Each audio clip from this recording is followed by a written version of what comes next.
What is BC Bud? It's a lifestyle, a legacy, a movement that can't be contained. It's been built off the backs of hardworking, passionate people.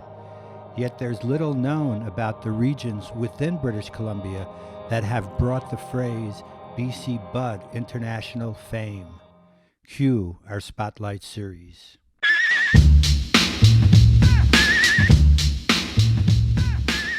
In episode 2, we traveled to Vancouver Island and Saltspring Island, located off the western shores of British Columbia.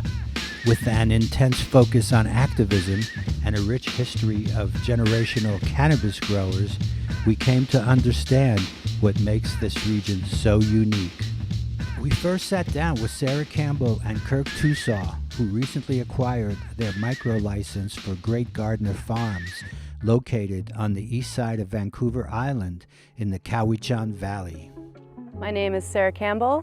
I'm a team member at Great Gardener Farms. I'm a director of the Craft Cannabis Association of BC, a pioneer, an educator, and I'm bridging the gap between the legacy and the traditional industries. Hi, I'm Kirk Tusaw. I'm a CEO and founder of Great Gardener Farms and a former lawyer litigating charter cases on behalf of medical cannabis patients.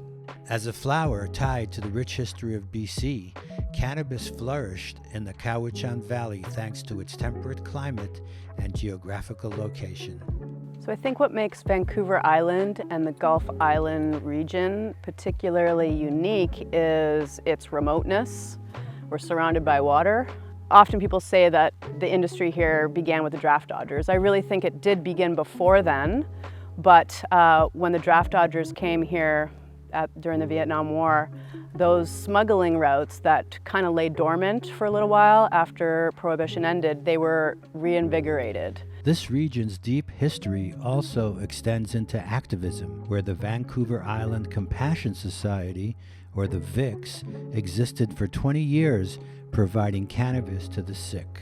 Those organizations, after getting busted over and over again, challenged the law, fought the law, and successfully fought the law, now going on 20 years ago. When you're chronically, critically ill, the VIX always had a nurse on hand or a doctor that was available to answer questions. They went out of their way to provide information and education around the various medical ailments that people might face. It was just an inspiration for humanity, you know, how we could all be for each other, not just, you know, severely chronically ill people.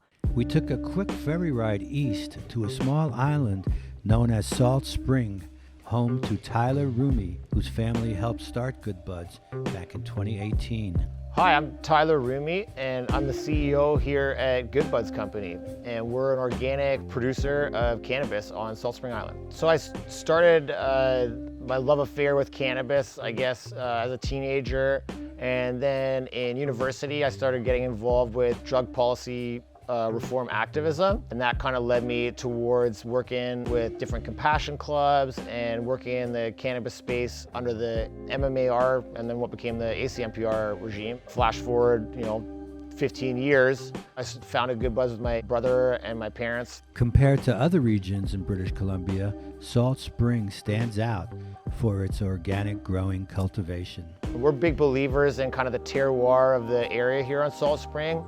Both in the climate and in the unique soils that we have here. Salt Spring is an island, but it's an island that's connected, to everywhere. And like people here will just drive up Vancouver Island or drive to the interior. In that sense, like there's definitely a strong connection to the rest of the cannabis community in BC.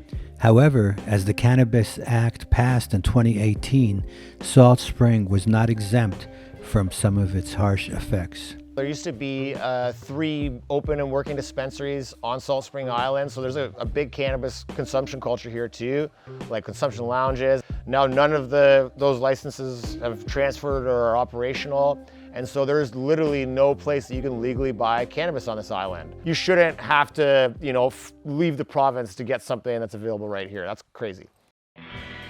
Our last stop brought us to the west coast of Vancouver Island in Tofino, British Columbia, where we had a chat with newly licensed Michael Farrow of the Tofino Harvest Company.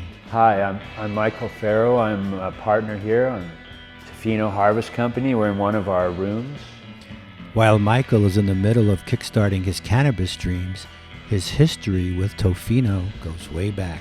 You know, when I was young, my father, I have to thank, brought me here when I was 8, and we lived at Long Beach. And I would say, you know, as far as this area and marijuana, I mean, you can smell it in the air. I remember it as a child, that fragrance of the herb being smoked on Long Beach.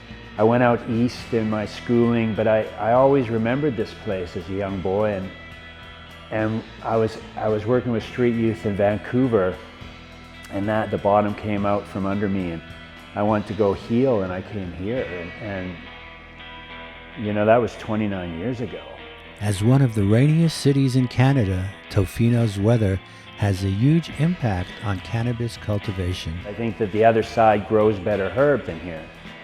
You know, you have to take into account it's hard to finish because of the cold wet that you see out here. This is when the herb is finishing. It's like wine, this industry. This never gets old.